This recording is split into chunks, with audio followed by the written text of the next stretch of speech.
black car problems. Alright, I'm making this video because I had the same problem a lot of other people have had, which is no heat. So, I solved my problem, but my problem was when you put the heat on, it would be hot on these. This would be cooler and this would be like a lot colder. But it wasn't consistent. Sometimes it would be like, when it was cold out, it would be like really, really cold. When it was warm out, it would blow like lukewarm but not real hot. So I checked down here. There's a mixing valve door. There is no heater valve on the heater core, which I found strange, but I guess a lot of new cars do it. But there is a mixing valve down in here underneath this panel in the back, and I checked it, and that when you go up and down, that arm goes up and down. That worked properly. This, the motor and the door and whatever it is for all these functions on the right, all that worked. Fan, of course, worked. I checked the temperatures of the hoses coming in, which felt hot, but they weren't like super duper hot. But when it was working, they were at like 117 degrees, which they should be the same temperature as the engine, which would be like 195, up somewhere closer to 195. So what I did was I dumped the antifreeze and put new antifreeze, and I checked it to see if it had the sand sediments or whatever else. It did have a little, not really any sand, but it had almost like, I'll show you in the picture. It was a weird kind of, almost like it was coagulating. So anyway, the valve is in a stupid spot. I mean, I have my winch here now, but it's like right here in front, and it's a quarter turn. This coolant was a little low to start with when I got it. So then, these two hoses are what feed the heater core. I pulled both of these off. I got hose that fits right inside those. This old garden hose fit right in there, and this one. Just old pieces of garden hose I use for siphoning. And I flushed first the bottom hose back and then the top hose back, and I went back and forth, and I would shut the valve on my garden hose on and off to give it a good flush. But it would take a full garden hose, no problem, no restriction. So it wasn't my heater core because there's no restriction.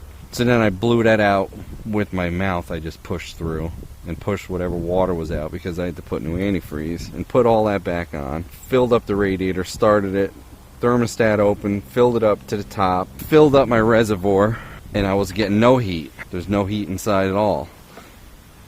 I grabbed these pipes. They're cold. Check the antifreeze level, it's right up to the top. So I'm like, alright. So I read up, they say there's an issue bleeding these and blah blah blah. So what I ended up doing was I pulled this off after I felt there was no pressure. You know, I relieved the pressure. I pulled this off, there was no antifreeze at all that came out of this line. So I tipped it up, poured the antifreeze, filled it right up until that hose was full, and it was actually running out of this hose. Stuck it on here real quick, started it up, boom, heat, all the vents, hot too, just like my old Jeep. You can't even hold your hand in front of it. Put a digital temperature gauge, it was over 150 degrees blowing out of the vents. I don't know if yours is the same, but I tell you, I was getting a little aggravated. I was up north, it was cold. Coming back home, very, very little heat, and then it would stop totally, almost like nothing, and I'd play around with the valve, the mixtures, and all the controls, and I'd put the heat down, and then I'd get lukewarm heat out of the right two, and nothing out. It was aggravating, so I froze my ass off with like frost and ice and shit on the window for the last time. That fixed my problem. I actually haven't seen anybody do a video on that part. Now they all blow evenly and hot. This one here, like I said, was over 150 degrees and rising. Then I started it this morning through the remote start. Let it warm up. I didn't even let it fully warm up. Usually, I mean, this would be full temperature before I could get any heat out of the right two, or the center right one. This one here just had about a quarter of the way warmed up, and it was blowing hotter heat than it would do before. So it had a little air, and it would not burp itself out. Crazy, right? This is crap that came out of the reservoir. It's like congealed crap. I don't know what the hell. A little bit of that come out of the heater core. No sand. But not hardly anything at all, to be honest. You definitely want to keep it full.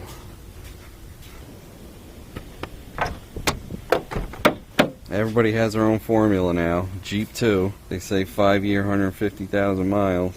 The old green stuff says it's compatible with everything. And people can argue all day long that they want to use the green stuff in theirs, or change it, or mix it, or whatever. I recommend using this stuff. If you don't, and you flush everything, use the green stuff. Argue all you want. Me, I don't care. There's a feeling you can get only in a Jeep. Jeebus. Woohoo! Sending us off-roading.